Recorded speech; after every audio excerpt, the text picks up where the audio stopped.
Well, hi, everybody. Welcome to today's presentation on two products, many solutions, managing your Revit model data using Ideate Software and Dynamo.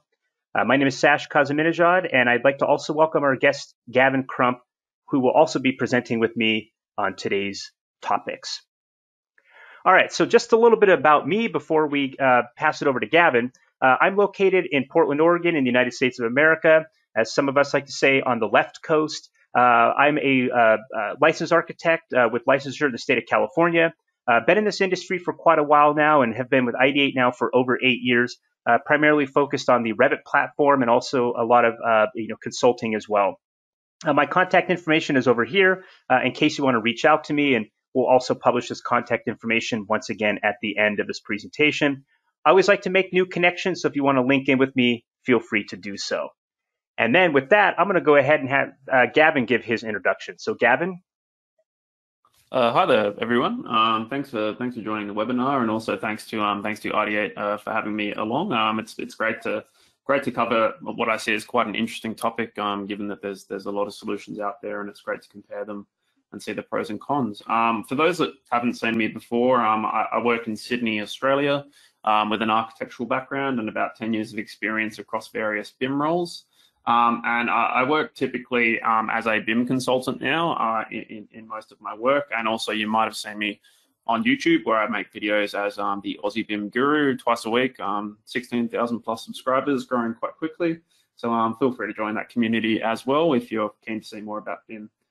So that's essentially just a few stats. Some of those things are a little bit out of date. I think I've probably got to update my slide there, but yeah, definitely 16,000 subs now. So I've got a little bit past the 11 now, but otherwise everything there is pretty much still true and correct. So yeah, keep an eye on what I get up to. But otherwise, really looking forward to touching on Dynamo and also what it can do with Ideate today. So yeah, we'll probably move on to the next slide. Sure, absolutely. Yeah, right. So I guess just to begin with, I was just going to talk briefly about, I guess, what I like about Dynamo, because today isn't necessarily, one tool is better than the other one in every scenario sort of presentation. It's more looking at the pros and the cons more the pros, actually, really just different ways of working and why you might choose particular methods in certain cases. And I'll show you some examples of where Ideate really does, shine beyond Dynamo in the right scenarios, and there's a lot of them, spoiler alert. But in this case, Dynamo itself, for me, is really like the gateway into programming for a lot of people in our industry. That's what I love about it. Many of people that, got into software development probably got in through Dynamo as their starting point. So it's been great for that. And it's very well suited to AEC in that it's a visual coding environment, so we can visually program rather than focusing on learning line-based commands and using text, which I find is quite difficult to pick up. So Dynamo, easy to pick up. And as well as that, it is an open source movement technically. It is a program outside Revit itself as well in intent. So there are a lot of developers freely sharing a lot of their ideas and their concepts in the form of packages. So it's really built a strong community around the concept of programming and just made everything a lot more, I find, friendly and open and less of a dark art. So yeah, that's probably what I like about Dynamo. But there are some serious limits and challenges, and most of these are probably things that people are aware of, especially if they're a BIM manager trying to deploy it at a company scale. It is slower than a lot of applications, and it is more difficult to scale due to things like custom package management and also version management. There's also some issues with IP protection if you're hoping to roll Dynamo across a company. It's very easy for those scripts to leak to other companies unless you do very specific obfuscation techniques that we frown upon, given that Dynamo is open source. And eventually you just will need to learn more about the Revit API, Python, potentially C++. So it does have some limits. And typically scripts are very linear in what they do. So you're not usually generating very dynamic interfaces. So you're not, it's not like an application in most cases. It's more like a press a button, do a thing, and maybe there's a few interfaces along the way. As well as this, you are supporting yourself a lot of the time. You're not necessarily able to just have a solution from the developers by the developers. You can get help on the forums, but it's more guided help, and it really is up to you to learn as the programmer. And of course, like I said, there's a lot of versions that can be challenging to manage. So quite a lot of limitations to consider and overcome as well. But I think from there, we'll probably be looking at I guess, the alternative. which is, I think in this case, the Ideate software. So, I really like, I think in this case, I don't know if you want to talk about this, Sash, are you happy for me to talk No, through these? I Or definitely, yeah, feel free to talk about it because we definitely like to hear it from your side. Yeah. So I guess my take on it is that Ideate software has really presented a really robust and clean and navigable set of tools that can be picked up by someone that doesn't necessarily have to know a lot about programming.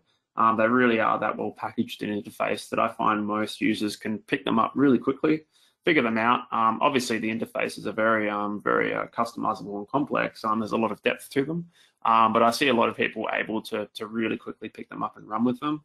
But there's so much there that you can master. So there's things there for the basic user, but also things for the really advanced BIM managers. There's some really fantastic import-export workflows via Excel, which is an environment that I think a lot of people have a lot of familiarity with, and a lot of getting started content to sort of guide you through it. And it's also just very stable, well supported. And for example, we're in a live webinar for it right now. So they really do care about their customers and treat them very well.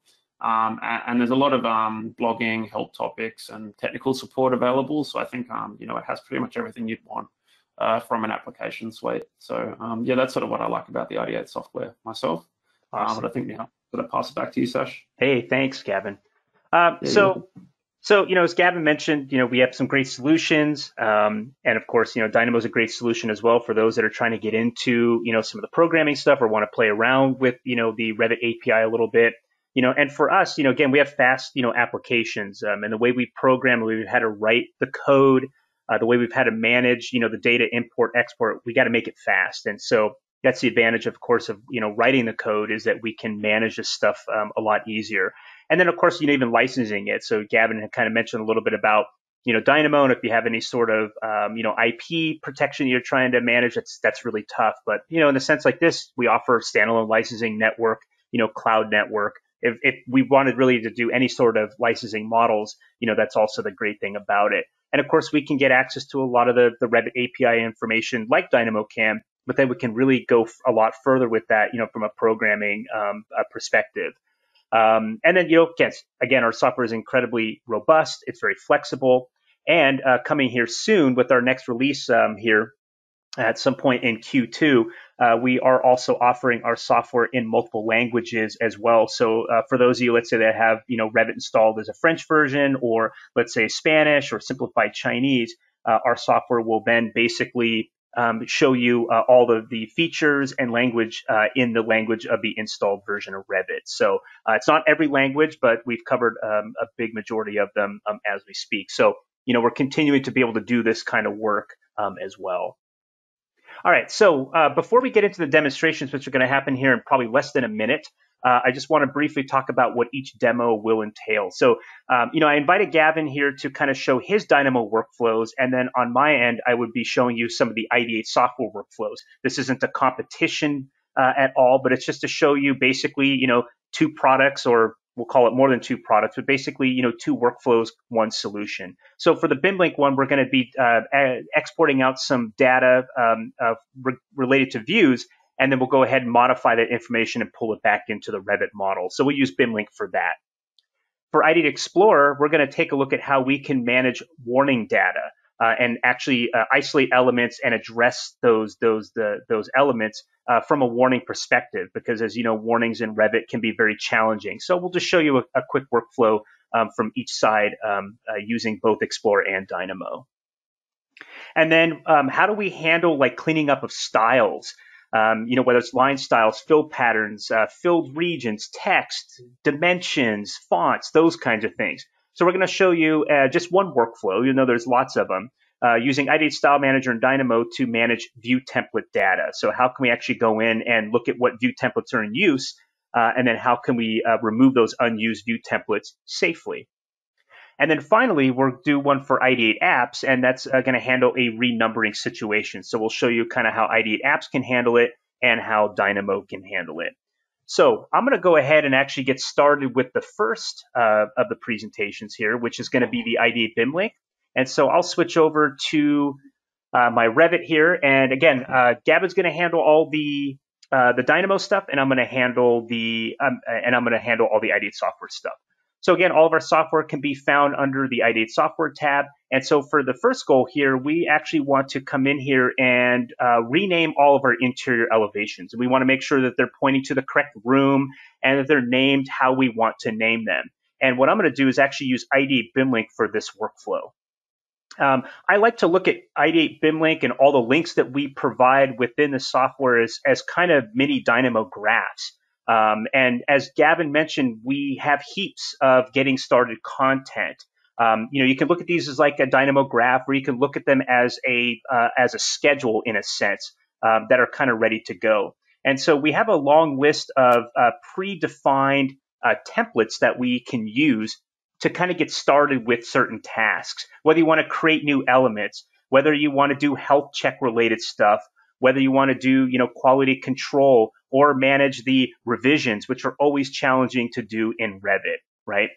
So we have a lot of great templates here to get started. Then we can allow you to look at instance or type-based parameters and make changes, from there. You can also look at things categorically if you want to, whether you want to start with one of our templates or build your own. And of course, any sort of schedules that exist in the project, we can start with one of those schedules in which we'll pull all your parameter data together, and then you can dump it out to Excel where you can modify it. I'm going to hit cancel here because I already have one that are kind of up and ready, and that's this QC Views Interior Audit. So I'm just going to double click to bring this link up. And what I want to show you over here is kind of the out-of-the-box properties that we map for this particular link. So, phase name, what family it belongs to, its detail number, what room it belongs to, the number, and here's a really interesting parameter here, the view orientation. And something like this is helpful because it can actually help us identify the angle of the elevation, and which then can help us maybe determine what is north, east, south, and west. That's very important stuff. If you're on the structural side and you're doing framing elevations, you can apply this as well on the structural side if you want to. So, we have all these great properties here. And what's also great is there's so many other properties that we can, push out to Excel. And we can also get other bits of information, whether you want to get stuff from the Revit link or you want to get level-based information.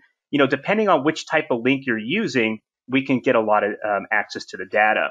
And then if we want to filter anything out before it goes out to Excel, this is basically a view-based link. So we know there's more than just elevation views. There's floor plans, ceiling plans, structural plans, all these types of plans. So we have this ability to easily add all sorts of filters, including all sorts of additional filters as well, which is really powerful. So again, this is the advantage of, doing the programming is we can build this stuff, right into the software.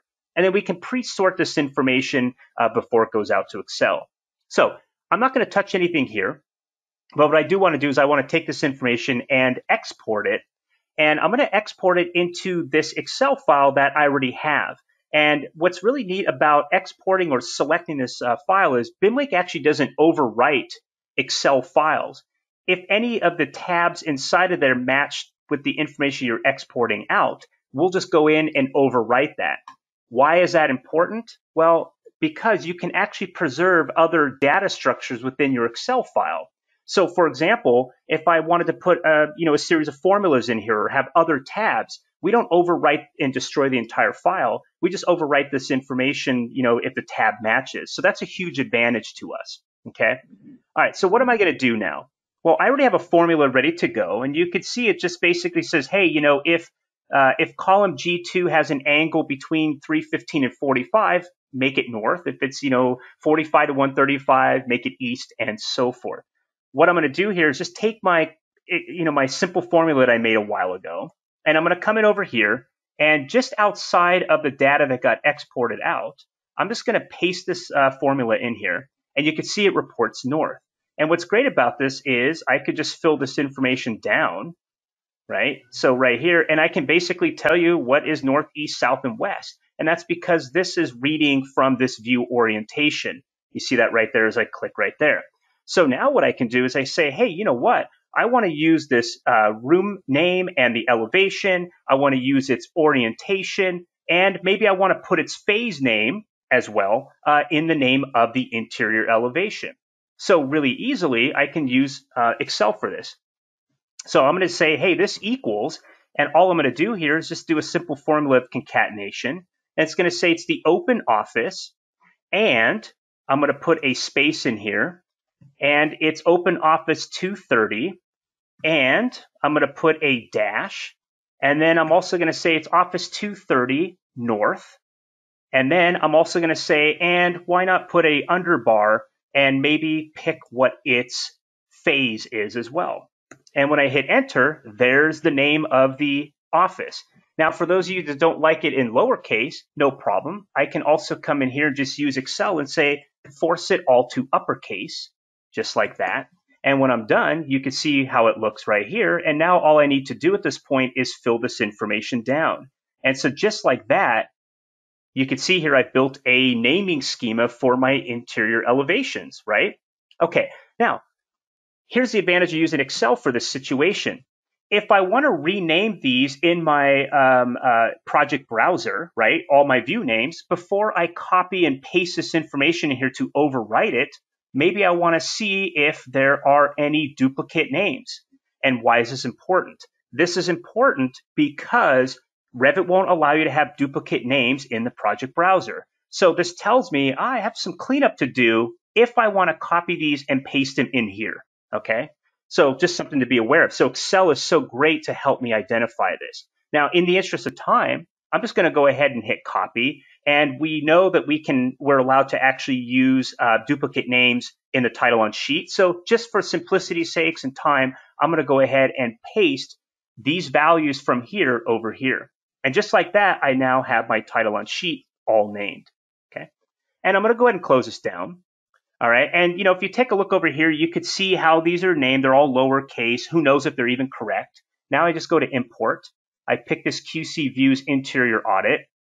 And the other advantage here of using, an application programming interface and getting in here and actually writing your own software is we give you a nice feedback loop, right? We're going to tell you exactly what's changed. What was it, before? What was it after? You can see over here, there was nothing in the title on sheet parameter for any one of these values, right? And if I made any mistakes and I got an error warning, we can always save that information out.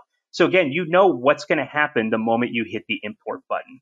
And just like that, when I close this down, you can now see that all of my interior elevations have been named.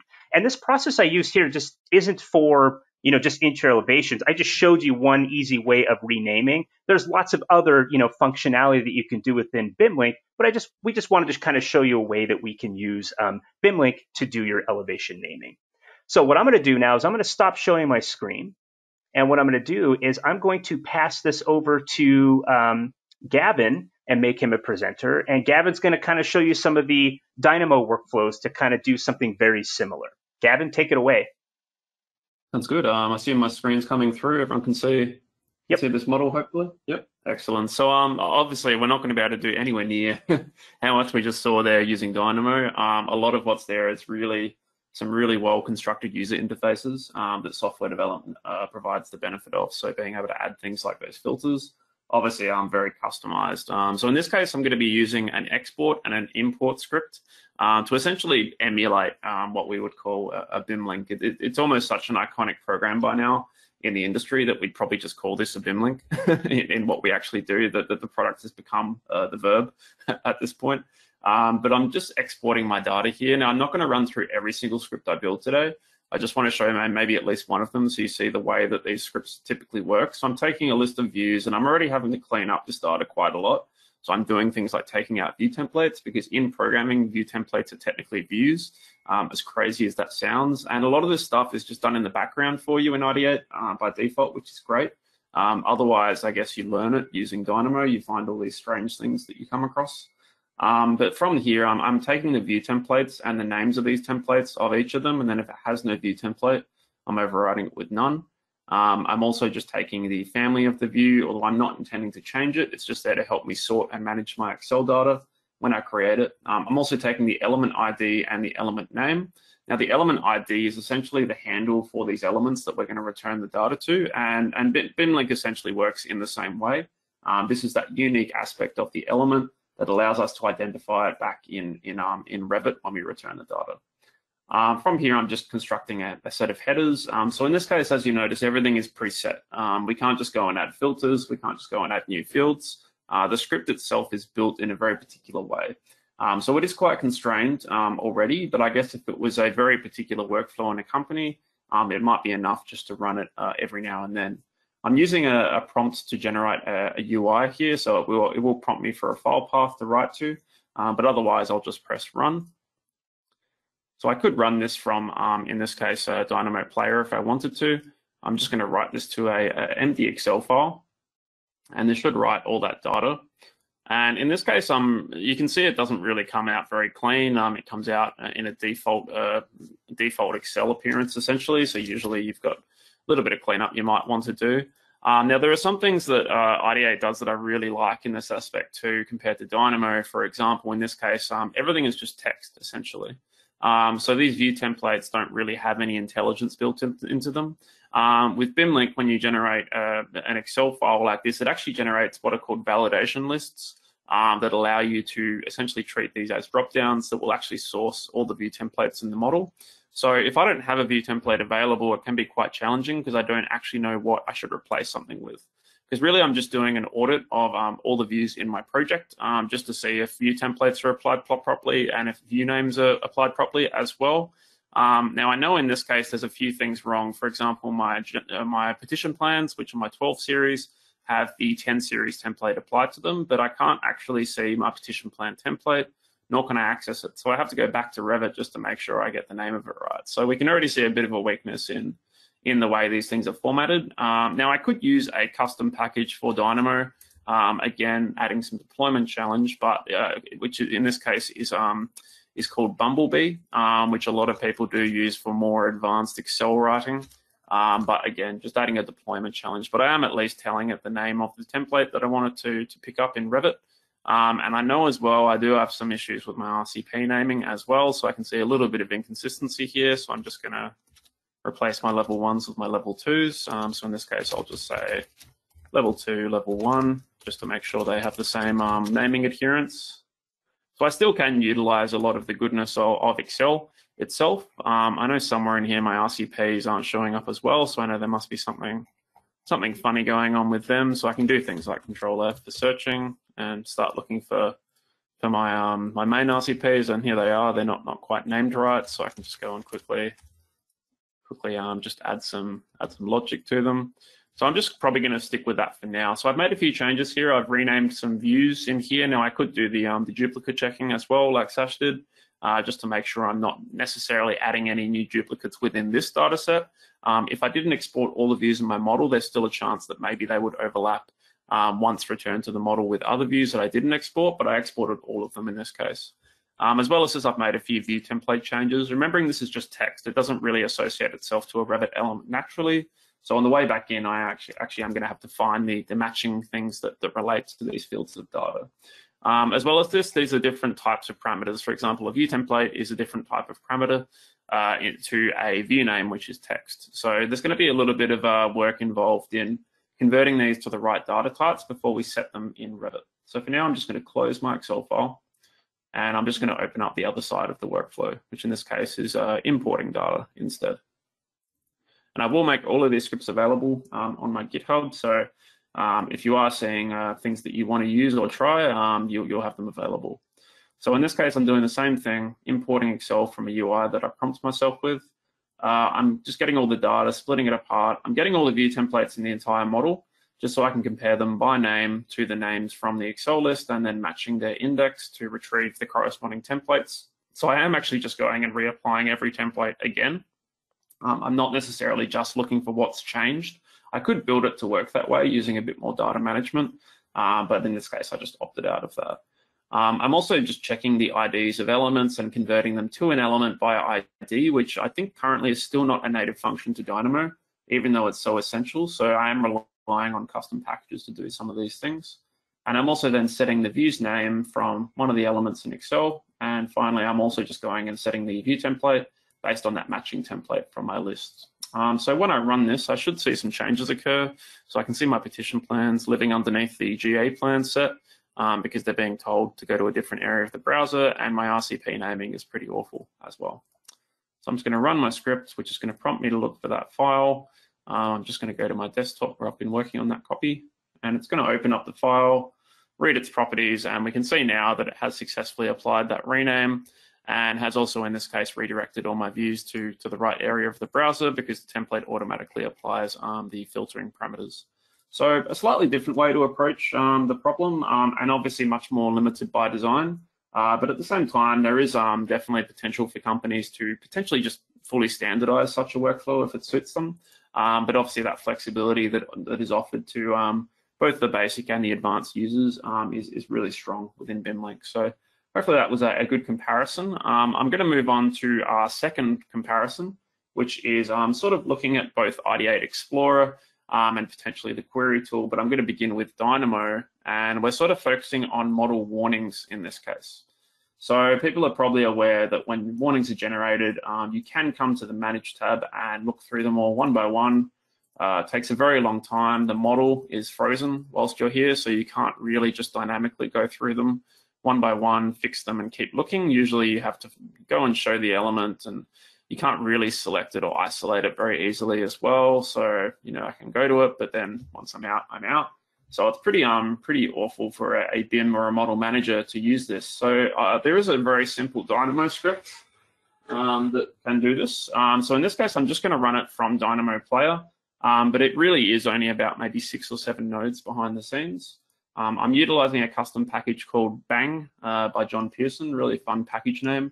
That dedicates itself to dealing with warnings. So I've generated a bit of a weird little user interface here that actually behaves a little bit like an Ideate Explorer in how it can function. So I've got the option of either looking for warnings of a type.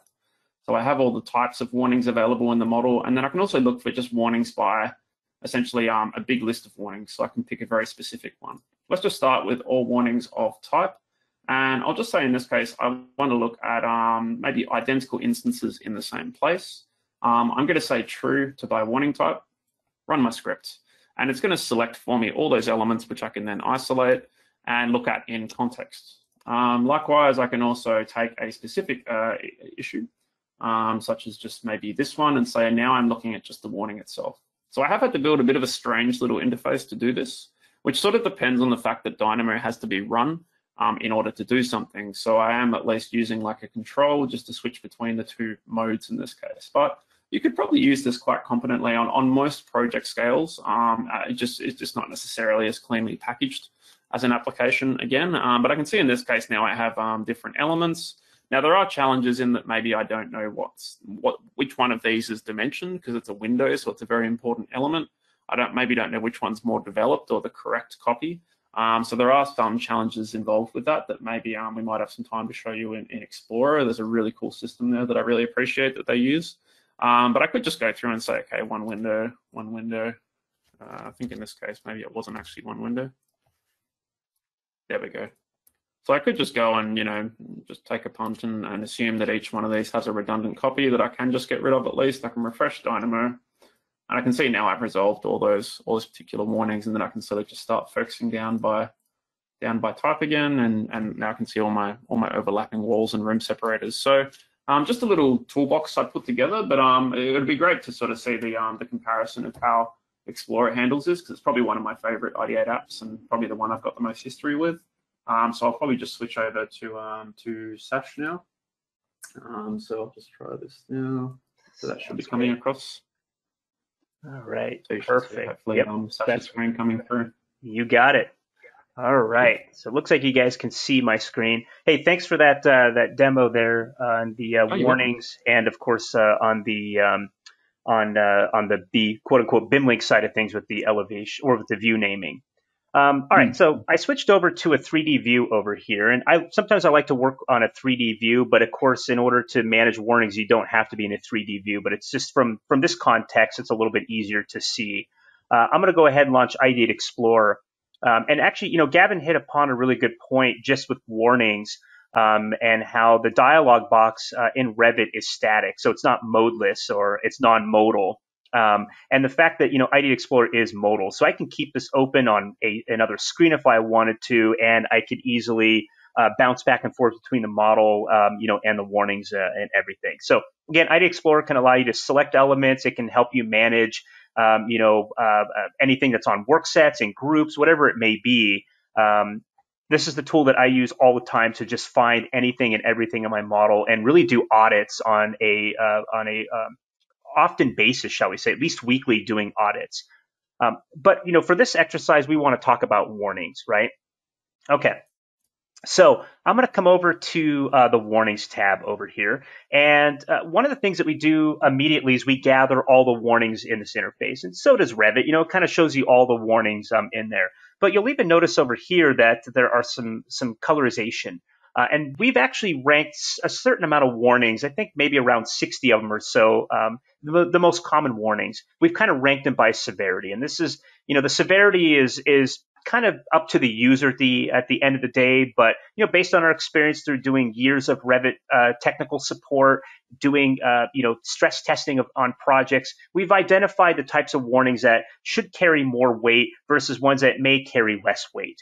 The good news about any of these is you can actually rank them. So for example, if elements have duplicate mark values or whatever they may be, if those have a higher ranking in your company, you could set that to like a medium ranking. And then the nice thing about that is you can come in here and say, hey, I want to filter by high-ranked warnings and address these first. This icon over here shows you that you have high-ranked warnings in the model. And then, if you want to look at medium-ranked warnings and start addressing those, you can. And then if you have a lot of extra time and budget that you need to spend, you can certainly clean up low-ranked warnings. There are plenty of you out there that are probably working on projects that have really strict deliverables where they basically don't want any warnings. So obviously you're going to want to address even low-ranked warnings.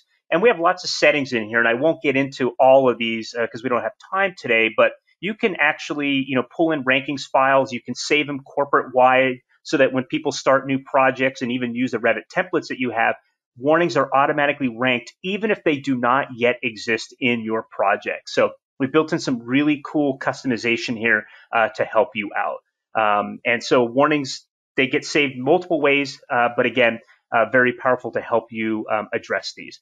So, as Gavin mentioned here, selection can be sometimes challenging, but what's really nice is it's just really easy to, take any one of these types of warnings and select them. You can come over here and isolate those elements, if you want to, so you can kind of take a look at them. And what's really nice about even doing what I've done here, there is some danger maybe in deleting identical instances.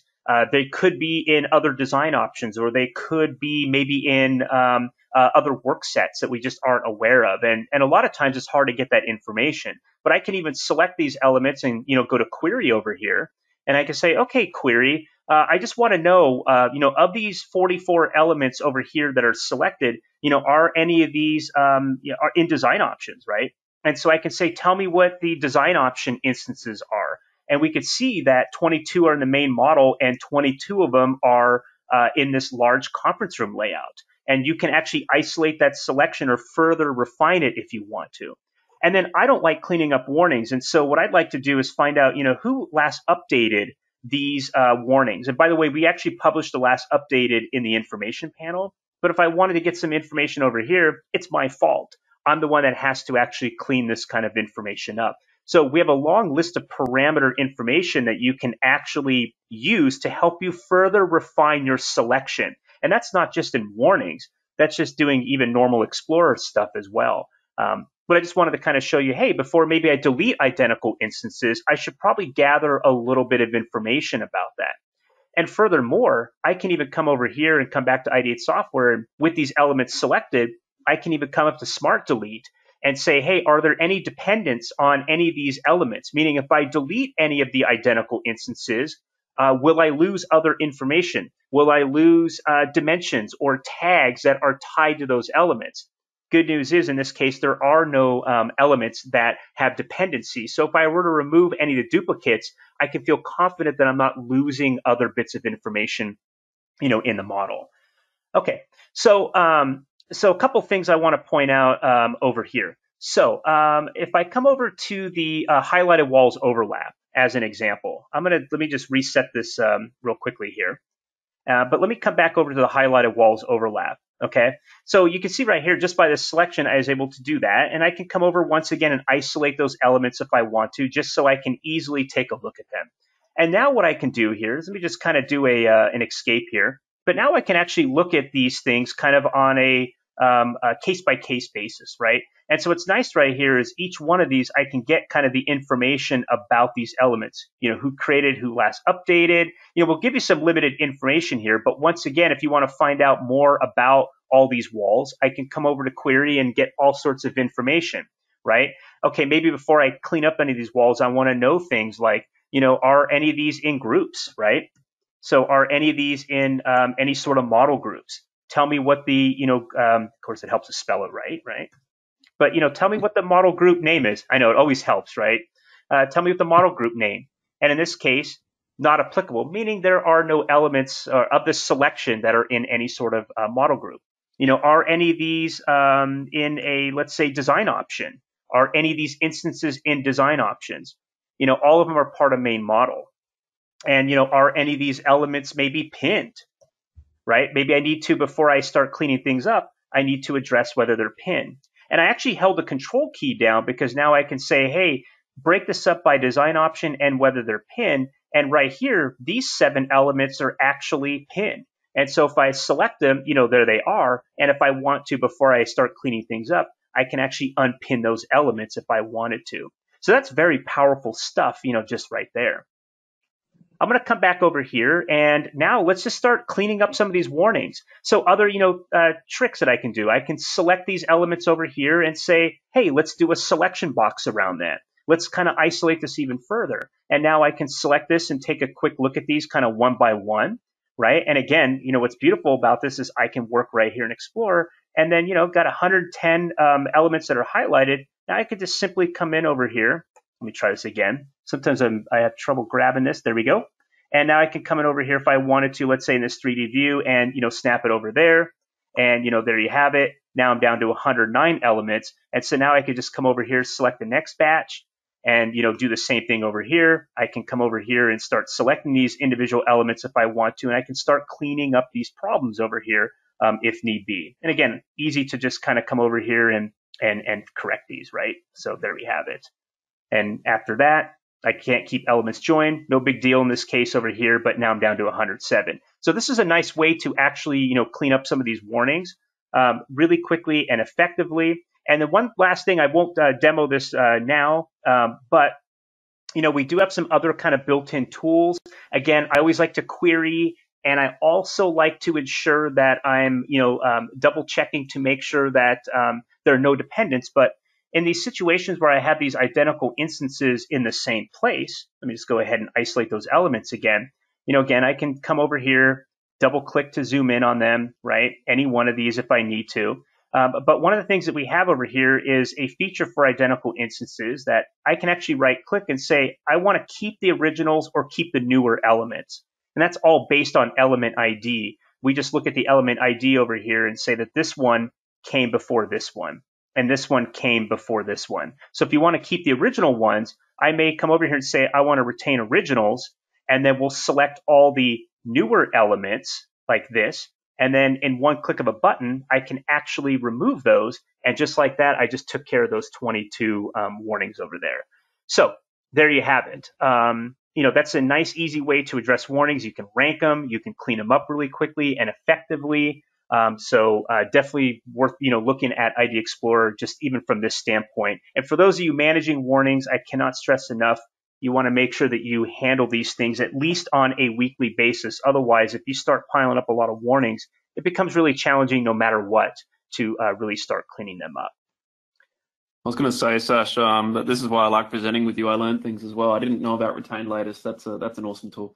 It is, yeah. Usually what I do when I do the retain latest or before I even select that is I will go in and query and just do some quick checks, make sure that they're not in different phases or design options or something that could sometimes cause the highlighted elements or the identical instances in the same place. And so I'll do some of those checks, and if I feel confident, then I'll go ahead and do the cleanup, or I'll kind of narrow my selection down before I clean those up.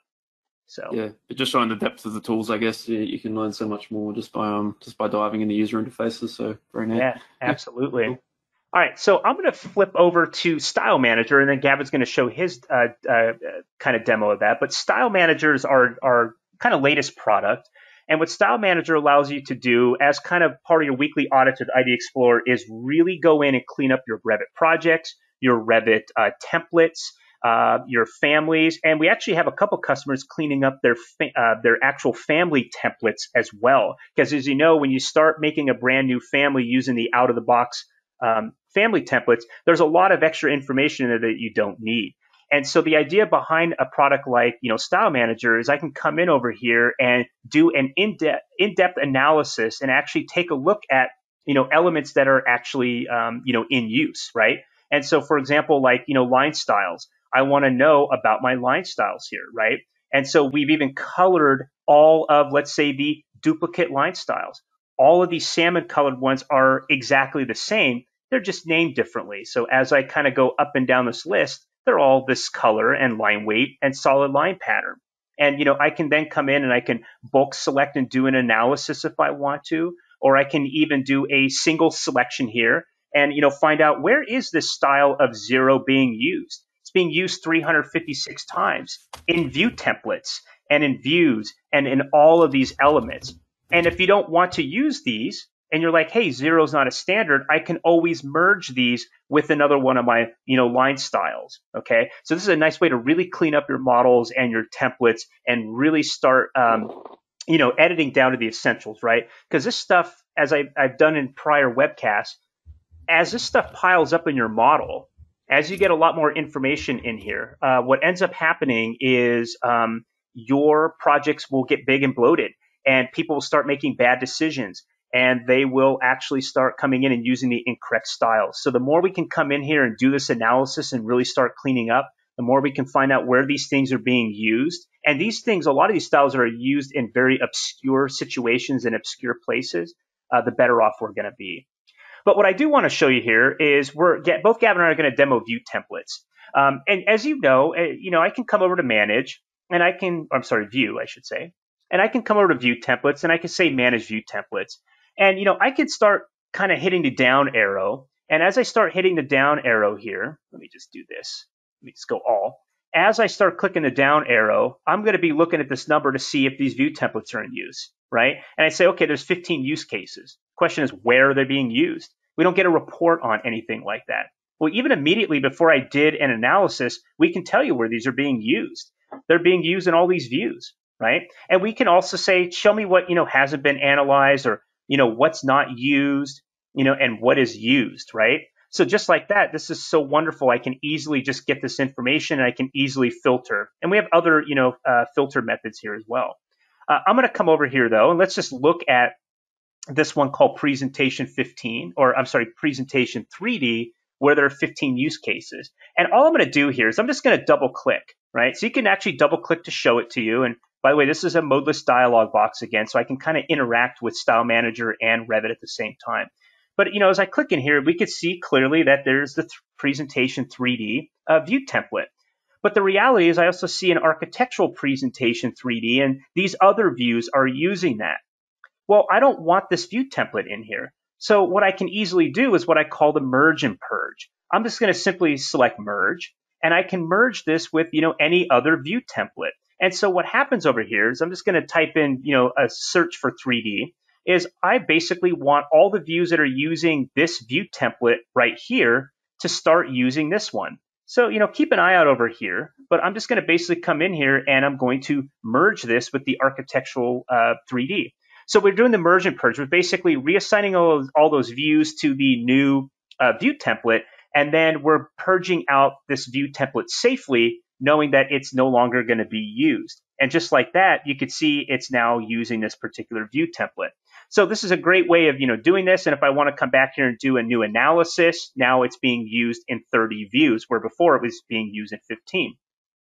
And then I can come in over here and start looking at some of these things and saying, yeah, I don't recognize these. We're not supposed to be using, these particular templates here. I want to just get rid of them. And I'm confident that they're not being used anywhere. And so I can remove those view templates safely and effectively. So I absolutely love, Style Manager from this standpoint, that we can analyze and do this real safe merge and purge. For those of you that try to, select elements in line styles, select, line patterns and swap them out for other line patterns, only to find out you can't purge, and you're wondering why, and you're going crazy figuring out where these are being used. Well, Style Manager can tell you all of that. If you have, filled regions, as you know, filled regions have patterns and they have line styles, right? Well, the great news is a lot of times when you select line styles in your model, you just hit select all and swap them out. Well, a lot of times filled regions are holding on, to these line styles. So again, we can do the analysis and find out, hey, where are these line styles being used, and are they being used, in these filled regions? And we can do a merge and merge them with a style that we want to keep. So again, I'd love to spend more time showing you this, but this is an incredibly powerful program. We have a lot of great, help on it. So if you haven't used it yet, definitely want to give it a try. So Gavin, I'm going to go ahead and stop sharing my screen, and I'll go ahead and make you a presenter, and you'll have to unmute yourself, but you're up. Thanks, Ash. Yeah, so I think I had a quick 2 or 3 second dropout there, so it must have muted me automatically. But I mean, a Style Manager, just to recap, as a BIM manager, that application really talks to me. Having done a lot of those methods through very idiosyncratic methods where you know the system, but the users don't, and there's no way to capture it, so you end up doing it mostly manually, just looking at things, going, oh, this doesn't belong, and then having to hunt for all the filled regions with the line patterns. Oh, there's so many wasted hours that Style Manager can correct. Anyway, I'm just going to look at unused view templates in a model using Dynamo. Now, it is possible to do this using Python in just one node, but in this case, I'm just showing you how to do it with no Python at all. In my case, in my project, I do have some templates that are not necessarily named too badly, but just really don't belong. So we have like a site plan, but then we have site plans. So we got some redundancy in here. We've got room plans. I think I just added that one. I added one called template because there's always seems to be some sort of template called template for redundancy's sake, and just a room plan that's not being used. Now, one thing my script does do, which Ideate Tools does as well, is also that the view templates are technically also sometimes present in view types when they're used. So my script is looking at both the view templates of views and also the view templates applied to a view type in the model, and checking how many of them exist for each type, and then just leaving behind the ones with none. So I'm grabbing all the views, checking in this case their view templates, but also all the view types in the model of the views that are placed in the model and their templates. So I'm not necessarily getting all the view types that aren't being used. So that is potentially one weakness of my approach. In this case, I'm assuming that all the view types are currently in use. So I could expand upon this to collect all the view types instead, but then just building up a unique list of all the templates out of those possibilities, getting their ID and going back and checking the ID of the in this case, the view templates that came out. So I am filtering by view template, taking my views, but also taking all my view templates. So I'm sort of using some custom data management here and just doing a list contains to see if it exists in all the possible ones. This is actually built for Dynamo Player. So in this case, there is some user interface involved. So I will run this in Dynamo Player at the end, but I did want to show this because I am actually building a user interface at the end to tell the user what happens in the script when it finishes running. Because as you've seen, it's really valuable when you do have that feedback from the tool. Sometimes the users might not really understand that the script has worked or what it's actually done unless it tells you. So I'm building up a message saying how many view templates are deleted and how many unused templates were found. I will run this from Dynamo Player, and it will probably make more sense why when I open the script input. Again, like my warning script, it's really built to be run like a little toolbox with a couple of modes. So first of all, I can just turn off delete and just check for unused templates without deleting. So I can see I've got 0 view templates deleted, 7 templates found, and I just get a quick summary of what those templates actually are. I can actually just toggle this now to just confirm deletion and rerun the script, but now I'm deleting them. And now I should expect to just find none at the end. Now I am getting errors and nulls here. That's quite a common thing in Dynamo scripts when you don't build in error management catching. So in this case, you can see we now have null used templates, unused templates, which most users wouldn't understand what that means. That essentially means there's no data there. It's an absence of data. But you probably would want to build in a little catch to replace that with a more meaningful message. But that's really all there is to it from a Dynamo perspective. But things like the merge and purge are much harder to do. in Dynamo itself. I appreciate and respect there's a lot of depth to what's happening behind the scenes in Style Manager. Having tried to build some scripts in the past to do those sorts of things, I can't even begin to understand how hard it must be to look for like where all line patterns are used, for example, because they can be used in object styles as well. So it's pretty impressive what they've managed to achieve. I guess from here, I'm going to move on to the last script, and I'm going to try and get through this one fairly quickly. But it is a more bespoke workflow. So this is a system. This is actually one of the first Dynamo workflows I developed. I've come back and cleaned it up. I think I built the whole thing in about half an hour, whereas originally I built it in about a month. So as you use these tools more, you get more experience with them and pick up speed. I'm really looking at door numbering and marking based on where the door belongs to. So I have some custom properties in my doors in this project. In this case, I have the related to and from room field because we can't see them exposed by default in Revit. They are behind the scenes working, but I have also separated them because in this case, my doors, I don't always treat them as the direction the door is facing or the to and the from, and I don't really want to go around my model and check all the tos and the froms manually. Really boring and timely task. So that is one thing that is going to be quite unique about my workflow, and this is where Dynamo can be useful sometimes in that you can design very customized workflows that aren't necessarily something that a developer would necessarily have the need to develop for the industry because it might be very bespoke to just one company. Obviously, a return on investment for a developer isn't always there for something so bespoke, but Dynamo gives us that opportunity sometimes. So in this case, let's say I'll just find a door that's swinging outwards. For example, this door here is swinging out into the corridor. It really doesn't belong to the corridor. It belongs to the fire hose reel. All the hardware associated with this door is really just going to be because it is related to a fire hose reel. So in this case, most of my doors, their to is just pointing outwards and their from is pointing inwards, just because I haven't really went and changed them. So I'm going to use Dynamo to actually, first of all, tell all the rooms how strong they are, which rooms are more important. For example, a cupboard is more valuable than a corridor in terms of where the door would likely belong to. So this is going to be in 4 parts. And I'm going to use this to, first of all, tell the rooms their strength. So I have a custom field called room strength that I'm going to populate with an integer. The smaller the integer, the more valuable the room is. This will allow me to then compare the to and the from by their strength per door and tell the door what its true to is. And then finally, I can turn this into a combined mark. So I'm probably only going to look at just one of these scripts in their exposed form. I will be bringing this workflow to the YouTube channel eventually because it does have a special place in my heart, given it's the first workflow I programmed in AEC.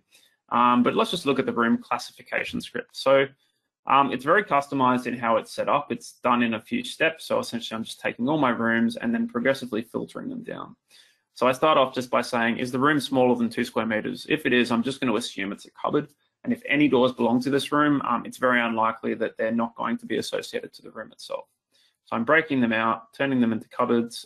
In this case, I'm checking the department for services spaces because they're usually dead-end rooms, or they have very important requirements compared to the room they come from. Checking in this case for vertical transport like lifts and stairs after this, so that if the services room is onto a stair, the services room owns its properties, but otherwise a fire stair door belongs to the fire stair, for example. And just going down with a few filtering criteria, and each filter is very bespoke. In this case, finally at the end, we're just checking for things like rooms with just one door. Obviously, they're going to own their door in nearly every case. So I'm just going and sort of filtering them down, mashing them into a big list, and just applying a number from 1 through to 7 to each one. So that's sort of an example of a very bespoke workflow. So I'm just going to run these mostly through Dynamo Player, and these are really just hit the button scripts. You hit the button, it works. As long as you've got the right parameters in the model, of course, but in this case we do. So I'm firstly going to classify all my rooms, which is that script I just showed you. And in this case, it's just going to go and tell all these numbers, all these rooms with a number from 1 through to 7, how important they are. So a plant is a 2, student lounge in this case is a 4 because it's only got one door going into it. A fire stair should be a 3. And let's find just that cupboard that we looked at originally, just as an example. So this should be a 1, I think. And you can see that's a 1. So we're going to use this to actually set the true to and from of each door. So not the Revit to and from, but we are using the Revit to from properties to determine those numbers. So now I can see, for example, this door should belong to the fire hose reel, and sure enough, it does, not the lobby. this one should belong to the student lounge, and sure enough, it does, not the lobby. So you can see that it's actually applied the true to in this case. And from here, we can now number the doors. So this algorithm is pretty complex, and it's going to be similar to the one that Sash will show you. It's a little bit more bespoke in how it works. So in this case, it actually collects all the doors by their 2-room numbers, puts them into groups, and then in the order of turning a circle from top around a circle and also doing them level by level, it will number those doors. Now, when I say level by level, that's actually relevant because my stairs and my lifts, I actually make them the same room through the entirety of their room, which isn't necessarily what everyone does in the industry. Some people do make a room on every single floor, but in truth, a stair is really just one room. This becomes more relevant when you start looking at things like Kobe and IFC spaces. It makes much more sense to work this way sometimes. So in this case, you are actually going to have 2 doors per floor for just this lift room. So it's really going to have to be it's going to have to number one by one, but also level by level. So this algorithm does all that using the geometry of the elements. It's fairly complex, but I will cover it in a YouTube tutorial. So if I run this, we're now going to have the number of the door populated. So now I can see my tags have just received information. In this case, because there's a field that's essentially driving this number field. And finally, the last script, which is a really simple one, is just a parameter jammer. It just takes a whole bunch of data, puts it together in one field, and just jams it into the door mark. So if I run this, we should now be able to build our proper door marks. You can see that our marks have just been put together with all that information. And now if I go to my door schedule, I'll have the true and correct marks of the doors displaying in my schedule as well. So a pretty bespoke workflow, but I guess one that shows the power of designing a workflow that is quite custom to your needs to achieve a very good outcome that can be used consistently regardless of the 2-from properties of the doors themselves. But I'll hand it over to Sash now just to show, I guess, the app that Ideate offers that can really do quite a similar workflow. And yeah, I'll take it over to you, Sash. Hey, thanks, Gavin. All right, the first thing I kind of wanted to point out, over here is just some of the room numbering, right? And you can see here I actually have a path kind of drawn through my rooms, and what that allows me to do is actually renumber my rooms kind of along a path. This gives me a lot of flexibility, and if I add an extra room in here, I can always just kind of change the path and just go in and really quickly renumber it. So I'm just going to show you real quickly our room numbering. I'm not going to get under the hood with this one because I'll show you the doors in just a moment. But what's great about this is kind of like Bim Link, we've built a bunch of rules, and these rules will only show up, for the particular views and the categories that are visible in the view. But again, we actually have access to a lot of other rules, and you can also import bonus rules as well. This particular room rule makes it really simple. You just type in what level you're on and then, how much you want to increment it. And then basically I could select individual rooms or, looking over here, I can basically renumber rooms along kind of a straight path, or I can renumber rooms basically at a vertice, which is kind of what you're seeing over here. So I'm going to start basically room 1000 just for simplicity's sakes. I'll hit start numbering. I could pick any one of these, over here. And I can go through the list and I can even, zoom to them if I want to, and I'll hit accept changes, and just like that, these are all renumbered. And you can hide this in a view, or you can put this path in a working view so that you don't have to obviously see it when you print out your construction documentation. But now what I wanted to just focus on real quickly before we get to the end here is that, renumber has a lot of other powerful capabilities of it. And by the way, just to kind of point out, we have Ideate apps over here, and renumber is just one of the 9 applications under the Ideate apps umbrella. So if I come back to renumber over here, I want to pick our doors here real quickly, and then I'll just show you a couple of the rules. We'll renumber the doors, and then we'll just do the Q&A here. But if I come over to the doors, let's actually have a look at this rule, because you'll notice over here there's an auto number by view where I don't actually have to draw a path through my doors. And I just want to show you how cool this is, because we can really customize these rules and make them do kind of whatever we want. So an example is I want to target the mark parameter, meaning I want to push the value into that parameter here. And then if I come over here, we can add, fields. We can add an incrementer, which is what you're seeing over here, to make it A, B, C, D, or 1, 2, 3, or A, B, B, whatever it is. And then you can also do additional constants as well. So if I double click on this here, we're just giving it a name, and that's just kind of the order that it's in. And then what we're gathering is the room number. So we have access to a lot of other parameter data that you can use to actually build your renumbering string. So if you wanted to, put the phase as part of the room or the door number, you could certainly do that. If you wanted to put the occupancy as part of the door number, you can certainly do that. You can also build other additional rules for doors. If you had, let's say, a tag with multiple parameters in and you wanted to push data into each one of those fields, you can build other rules just with a hit of a button. You can fill in that information. But in this case, what we're doing is we're gathering room information, and then we're gathering the room number. Okay, so that's going to allow us to put the room number in as part of the door numbering. And then we have this really neat incrementer here. And what this allows you to do is, again, you just give it a name, as you see here. Do you want to start with dash A or no dash or maybe a lowercase a? You can do that. And how much you want to increment each time you get to the next door. Do you want to go by 1? Do you want to go by 2? Whatever you want to do. So when we say 1, it becomes an A, B, C or a 1, 2, 3.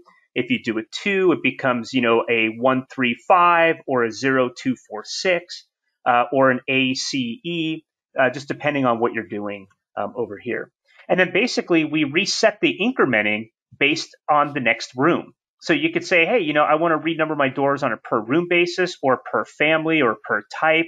Maybe I just want to keep going with the letters at the end of at the door until I get to the next level. I can do all of that, or maybe the next space. So we've really customized this increment feature here as well. And then, where you have single doors that go into a room, like here where you have one door, we can say, let's leave that blank, meaning don't put the letter A at the end, just basically match the door number or the room number. I'll uncheck that. So each door will at least get an A, even if there's only one going into there. So we've really made this as flexible as possible. And you can see an example of what it might look like. Now, one other thing I want to point out here real quickly, Gavin kind of mentioned the to and from room. A lot of times you may want doors to be numbered from room instead of to room. And what's really neat about that is you can actually pick a custom yes/no parameter. And if you decide to store the from room, meaning I want to take, let's say, this door right here and number it based on the from room instead of the to room, I can put a checkbox in that door and it will renumber based on here, not on here. And you can also have renumber put the check in there for you if you want to. So I'm going to hit save and close and hit OK. We're almost done here. I'm going to hit auto number by view. Okay. And, here's a quick preview of, what everything looks like. And I can come over here and say, oh, there's that 105. And you can see it's going to become 1000A because it's reporting the to room value. But maybe I want to store that data in here and report the from room value. And all of a sudden you can see that. And the advantage of storing this in this yes/no parameter is next time I go to renumber, it will automatically look at this and say, oh no, Sash wants to renumber from room instead of to room. And then by hitting this, you're actually flipping the room relationship as if you were in a room schedule and you change it to room and from room. That's basically what this does. And of course, if you were using room calculation points, by clicking this, it will actually flip the door physically like Revit would as well. And so just like that, there you go. These are all renumbered and they're renumbered appropriately. And like what Gavin was saying with his, it kind of starts and goes in a clockwise motion, but really easy, to take care of. And if I wanted to, I can even come over here and you can see that yes/no parameter. If I put a checkbox in there, next time I go to renumber, it'll use the 1002 as part of the renumbering. So if I come in over here to renumber again, and this should take just a moment for it to bring up the rules. But just like this, if I go back to doors and say, hey, I want it to be maybe capital A while I'm at it, I'll auto number by view. I'll hit accept changes. And now you can see this is 1002 because I said pick the from room instead of the to room, and this becomes 1001A. So I can concatenate a whole bunch of parameter information to really renumber really anything in my projects. And that includes even my views on sheets. I can easily renumber all my viewport titles really quickly by using renumber. So renumber anything using Ideate Renumber. All right, so I'm going to flip back to the PowerPoint because we're done here. Some closing thoughts, Gavin, on this before we do Q&A and call it a day. Yeah. So I mean, I had a lot of fun with this. In this case, I guess my closing thoughts really are like, they're both great tools for the industry. Obviously, Dynamo does offer that place for programmers to learn and scale up to something like building something like what Ideate Software has. It's offered that entry point, which a lot of people really only previously had through learning about software development or programming in a computer science degree. But having said that, I do think it's very valuable to have staff that are aware of how to program and how programming works, because you might not even know that you have programmers potentially lurking within your company's ranks. So I do see one of the best parts about Dynamo as giving people the ability to find their passion in programming. And then, things like this, like Ideate Software, emerge as a result of people finding this level of passion. At the same time, obviously, there are some major benefits to using applications like Ideate. Probably the biggest one just being scalability across model size and organization size through things like their licensing systems, but also through the speed of the application as well in working with large data sets. So I think there's definitely benefits to both, and I hope that everyone here sort of has enjoyed seeing those different ways of working that are both available to people that work in the AEC industry. Yeah, so that's sort of my closing thoughts. All right, so we're going to do a quick Q&A here because I see there are some questions in the questions panel. But if before you head out, just a reminder that there are a couple handouts you can download. Be sure to fill out the survey at the end. And again, we will be sending out notification when the recordings are available. So with that said, Richard, are there a couple of questions we can read aloud here briefly before we call it a day? Yeah, that was great. And I thought I'd give Gavin one question and maybe you one question, Sash. Sure, that works. So for Gavin, the question came in. Gavin, can you expand on the comparison between Dynamo and C#? Yeah, brilliant question. Definitely one that I hear quite often. So C#, I guess on its own, is a programming language. It's written in text-based language using typically programs like Visual Studio. And Dynamo itself is actually built upon the same libraries that utilize C in order to run its nodes. It's actually calling on them in the background, and it's really the foundation language of Revit as well, right down at the bottom. Applications are typically written in C as well, whereas Dynamo you can write in something like Python. And what Python does is it taps into those same libraries and calls on commands in the Revit API, which are then wrapped into things that essentially have equivalency in the C language. So if you are moving towards, say, application development, at some point you will need to learn how to write in C. But I guess you can technically just learn Dynamo and Python and never learn C. If you want, you can access a lot of custom nodes built by people that are written in C. But also ones that are written in Python as well. So yeah, they're not necessarily directly comparable because I guess Dynamo is technically built upon C as well. But I would say it's probably the more common language you would want to learn if you were getting quite serious about application development, whereas Dynamo is more Python and Dynamo itself as the visual programming tool that packages it all together for us. Yeah, so good question. That's great. Thank you.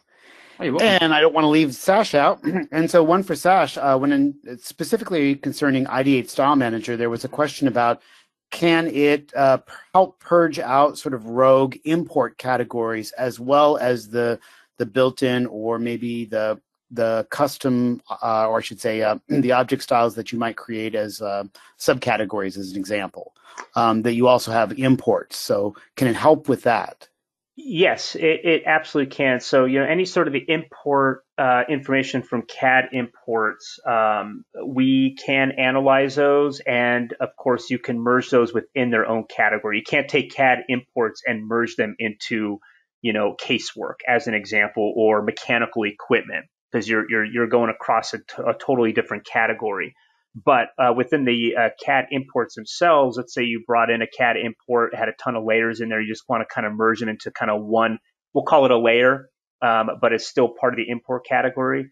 Absolutely. And then, of course, if you exploded the CAD file where it's become essentially become Revit elements, line styles, line patterns, fill patterns. Now that they've become, part of Revit, you can certainly do the same thing, do the analyze and also the merge as well. Excellent. Yep. All right. Any other questions? I just saw the one just came in from Paige that actually looked, it says, does the Ideate App Store, or I assume this is the Autodesk App Store, or our applications that are available on our Ideate Software website, provide scripts, functions in project models, or are they loaded from a different location? So maybe, I guess, this might be, Sash, like, for instance, we do offer some of our Excel sample files or workflows that you can request from us directly. Yeah, absolutely. So as you saw, both Gavin and I mentioned, the products themselves do come with a lot of template information. So we do ship them with a lot of Excel templates to get started. We have a lot of the getting started content. So with Bim Link, it ships with all of those links that you saw in there as well. So yes, there's definitely a lot of information that comes kind of pre-configured with all of our products. And then in terms of where they're saved, they are by default saved on the local hard drive, so usually the C drive. But a lot of that content, if you want to standardize it for your offices, you can put them on your server, and then within the product, you can actually reconfigure the pathing to those locations if you want to, or in some cases even add to the pathing. And then through a deployment, you can push out those configuration files to everybody's machine. So when they launch the product, they're automatically kind of pathed to that content. So Bim Link is a good example where we have kind of our standard content, which you can keep on your C drive. And then, as a company, you can build some of your own content, put that on a server, and even through the Bim Link settings, you can have kind of both paths over there. So if you're kind of an old AutoCAD user, you remember the support file search path where you can add additional folder and file locations. Very similar with some of our products as well. And even like the rankings for warnings, you can customize your own rankings file and rank your own warnings if you want to, which is really powerful. And you can put that rankings on your server somewhere so everybody can pull it into their projects. And you can even pull it into your Revit templates and have your warnings pre-ranked even before the warning actually shows up in your projects. So great question. I think to expand on that too, from what I can tell, they're probably talking about when you have very project-specific Bim links, for example. And from what I understand, that usually they'd be writing some sort of batch script to update INI files for particular users on those projects to repath their files, their path to those Bim links on a server environment. That's at least what I've seen a lot of companies are doing. Yeah, for sure. Absolutely. And even in the case of Bim Link, if you do have custom links that you built and you want to share it with people, you can always save it out as a link definition so that others can pull it into their projects as well. So we have lots of ways of helping you out with this. All right. Hey, that's great. Yeah, I know we've definitely went over time. I hope everybody enjoyed the presentation today. Thank you for staying late. We kind of knew this was going to go a little over because there's just so much content to show, but left some information up on your screen. Richard, thank you for proctoring today, and a huge thank you to Gavin Crump. I always appreciate your time. I know we got you up early this morning to do this presentation. But it's probably for the better. Yeah, but we always appreciate your continued support of what we do. And of course, how you contribute to the entire AEC community as well. So thank you, Gavin. Thank you, thanks Richard. for having me on board, and thanks for moderating, Richard. It's good to speak to you at last in a digital meeting. So very cool. Yes, awesome. No problem. It's my pleasure. Everybody have a great day, and we'll see you next time for the next webcast. Thank you so much. Thanks. Take care, everyone.